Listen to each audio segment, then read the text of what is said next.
देखंतु ration card को नहीं आसिला नुआ अपडेट जो मान पाखे राशन कार्ड रही तो से गोटे बहुत बड़ खुशी खबर आसी जाइए। 19 जिले राशन कार्डधारी लोक मान 5 किलो अधिक चाउल मिलने जाऊँगी। एनएफएसए एसएफएसएस अंडर जदि आपण राशन कार्ड रही आपण अतिरिक्त 5 किलो चाउल मिलने जाऊँगी। माने जो 19 जिला रही से अतिरिक्त 5 किलो चाउल मिलने जाऊँगी। तेज से 19 जिला कौ जिला रही कि जो मान राशन कार्ड 5 किलो चाउल मिलने जाऊँगी से विषय आसतु ए वीडियो डिटेल से आलोचना करवा। आ 5 किलो चाउल केबेठार मिलने जाऊँगी ए वीडियो आलोचना करवा। तो से वीडियो को स्किप न कर वीडियो को शेष पर्यंत देखिए। आपने संपूर्ण डिटेल से सबकिछ वीडियो जानीपारे कि राशन कार्ड को नहीं कौन नुआ अपडेट आसी 5 किलो चाउल केबेठार मिलने जाऊँगी से सब को आपने वीडियो संपूर्ण डिटेल से जानीपारे। से वीडियो को शेष पर्यंत देखा चेष्टा करेंगे। तो देखो राशन कार्ड को नहीं जो अपडेट आसी देखा चाहिए। देखो 19 जिला को मिल अतिरिक्त पोषणयुक्त चाउल। जातीय खाद्य सुरक्षा आईन एनएफएसए एवं राज्य खाद्य सुरक्षा योजना एसएफएसएस रे राज्य सरकार हिताधिकारी को 3 मासर पोषणयुक्त चाउल बंटन करने निष्पत्ति नहीं। सेप्टेम्बर रु नवेम्बर 3 मास अतिरिक्त भाव यही उभय योजनार हिताधिकारी को चाउल प्रदान कर। तो देखो जो एनएफएसए आउ एसएफएसएस हिताधिकारी मैंने रही अंडर जो हिताधिकारी राशन कार्ड हिताधिकारी मैंने रही से 3 मासर पोषणयुक्त चाउल बंटन कर घोषणा कर। तो आपको से चाउल गुड़िक सेप्टेम्बर रु नवेम्बर 3 मास रही आपको 3 मास पर्यंत आप चाउल को पाइपर। 19 जिलार 70,47,418 परिवार 2,39,46,46,53 हिताधिकारी को 10,57,112.70 क्विंटाल चाउल बंटन कर। एने चलित अक्टोबर 18 रे खाद्य जोगाण और खाउटी कल्याण विभाग स्वतंत्र सचिव श्रीधर नायक संपृक्त 19 जिलार जिलापाल को पत्र लिखि अवगत कराइछन्ति। तो से स्वतंत्र सचिव पत्र जिलापाल को दर्शाई जे एनएफएसए एवं एसएफएसएस अधीन राज्य निज तरफ 10,57,112.70 क्विंटाल पोषणयुक्त चाउल हिताधिकारी को बंटन करने को सरकार निष्पत्ति नहीं।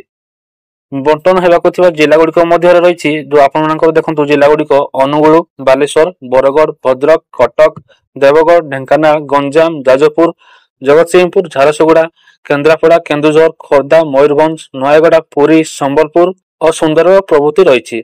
माने आपको जो जिला गुड़िक रही अतिरिक्त 3 मास पोषणयुक्त चाउल आपको दि जाने घोषणा कर। चाउल सेप्टेम्बर, अक्टोबर और नवेम्बर मास बंटन कर। तेज जदि आपने सब जिला गुड़िकर बासिंदा होता आपको जो रही सेप्टेम्बर नवेम्बर 3 मास से 3 मास आपको 5 किलो चाउल अधिक पाइपर।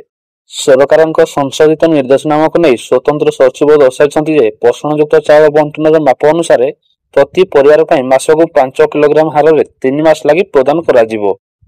केंद्र एवं राज्य सरकार खाद्य सुरक्षा योजना यह मागणार जोगाई दिया।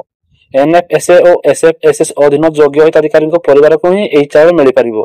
तेज हिताधिकारी को प्रदान कर राशन कार्ड अनुसार चाउल बंटन हो। आवंटित पीडीएस स्टॉक केवल लाइसेंस प्राप्त दुकानी मैंने ही बंटन करेंगे। तेज जातीय खाद्य सुरक्षा आईन प्रायोरिटी हाउस होल्ड 9,17,315.25 क्विंटाल चाउल बंटन रही बेले अंत्योदय अन्न योजना 1,24,303.95 क्विंटाल एवं राज्य खाद्य सुरक्षा योजना अवशिष्ट 15,493.50 क्विंटाल पोषणयुक्त चाउल संपृक्त जिलार हिताधिकारी को बंटन कर। 61,15,435 परिवार एनएफएसए योजना रही बेले 2,12,92,477 जन उपकृत हेबे। सेहीपरि अंत्योदय अन्न योजना 8,28,693 परिवार 24,43,163 जन एवं राज्य खाद्य सुरक्षा योजना 1,03,290 परिवार 2,10,413 जन उपकृत हेबे बोली जणा जायछि। स्वतंत्र सचिव समस्त एसईएस और आईएसएस एवं एमआईएस मानक पत्र दर्शाई जे बंटन संबंधित तथ्य समय भितर ईपीओएस को सर्वर सह लिंक करने आवश्यक जहाद्वारा एपीएस रे थिबा चाउल प्रकृत स्टॉक संपर्क में जणा जाय परिबो। यह सहित चाउल सुबंटन दिगरे निर्देशनामा को ठीक भाव पालन करने को से दर्शाई। तेज जमी कि आपने समस्त भिडियो देखिले कि जो 19 जिला रही जो 19 जिला रही अनुगुल, बालेश्वर, बरगढ़, भद्रक, कटक, देवगढ़, ढेंकानाल, गंजाम, जाजपुर, जगतसिंहपुर, झारसुगुड़ा, केन्द्रापड़ा, केन्दुझर, खोर्धा, मयूरभंज, नयागढ़, पुरी, संबलपुर और सुंदरगढ़ जो 19 जिला रही से जिलार राशन कार्ड हिताधिकारी मानू 3 मास पर्यंत आपको 5 किलो लेखाएं आप चाउल पाइपर। एनएफएसए आउ एसएफएसएस अंडर रे आपको 19 जिलार हिताधिकारी मानू 5 किलो लेखाएं अधिक चाउल मिलने जाऊँगी।